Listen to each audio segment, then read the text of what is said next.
తెలంగాణ ఉప ముఖ్యమంత్రి బట్టి విక్రమార్క రాష్ట్రంలో అనేక ముఖ్యమైన అంశాలపై సమీక్షలు జరిపారు.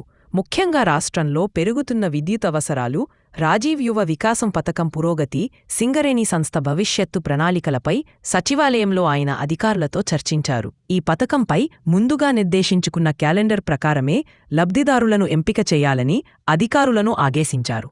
జూన్ 2న తెలంగాణ రాష్ట్ర అవతరణ దినోత్సవం సందర్భంగా ఎంపికైన వారికి రుణ మంజూరు పత్రాలు అందజేయాలని సూచించారు. ఈ పథకం తెలంగాణలోని యువతకు ఉపాధి అవకాశాలు కల్పించే లక్ష్యంతో ప్రారంభించబడింది. ఈ పథకం కింద ప్రభుత్వం యువతకు నైపుణ్య శిక్షణ అందించి స్వయం ఉపాధి కోసం ఆర్థిక సహాయం అందజేస్తుంది. వివిధ యూనిట్ల వారీగా అభ్యర్థులను ఎంపిక చేసి 50,000 నుంచి 4 లక్షల వరకు రుణాలను మంజూరు చేస్తారు. దరఖాస్తు చేసిన వారిలో సిబిల్ స్కోర్ మెరుగా ఉన్న వారికే అధిక ప్రాధాన్యం ఇచ్చే అవకాశముంది. పథకానికి అప్లై చేసుకున్న లబ్ధిదారుల్లో తక్కువ సిబిల్ స్కోర్ ఉన్న దరఖాస్తుదారుల రుణాలు తిరస్కరించనట్లు సమాచారం. దీంతోపాటు రాష్ట్రంలో పెరుగుతున్న విద్యుత్ అవసరాలను దృష్టిలో ఉంచుకుని అన్ని రంగాలకు నాణ్యమైన విద్యుత్ సరఫరా చేయాలని ఉప ముఖ్యమంత్రి బట్టి విక్రమార్క అధికారులను ఆదేశించారు. దీనికోసం 5 ఏళ్ల కాలానికి కార్యాచరణ ప్రణాళికను రూపొందించి అమలు చేయాలని అధికారులకు సూచించారు.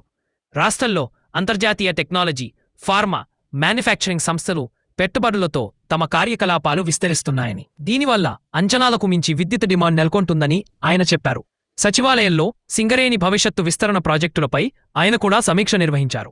బొగ్గు ఉత్పత్తిలో అగ్రస్థానంలో ఉన్న సింగరేణి రానున్న రోజుల్లో కీలక ఖనిజాల అన్వేషణ, సంప్రదాయేతర ఇంధన వనరుల రంగంలో ప్రవేశించి తన సత్తాను చాటాలని భట్టి విక్రమార్క అన్నారు. దేవాదాయ ధర్మాదాయ శాఖ ఆధ్వర్యంలో ఈ నెల 15 నుంచి 21 కాళేశ్వరంలో నిర్వహిస్తున్న సరస్వతీ పుష్కరాలకు కుటుంబ సమేతంగా హాజరు కావాలని డిప్యూటీ సీఎంను దేవాదాయ శాఖ ముఖ్య కార్యదర్శి శైలజారామయ్య, కమిషనర్ వెంకట్రావు ఆహ్వానించారు.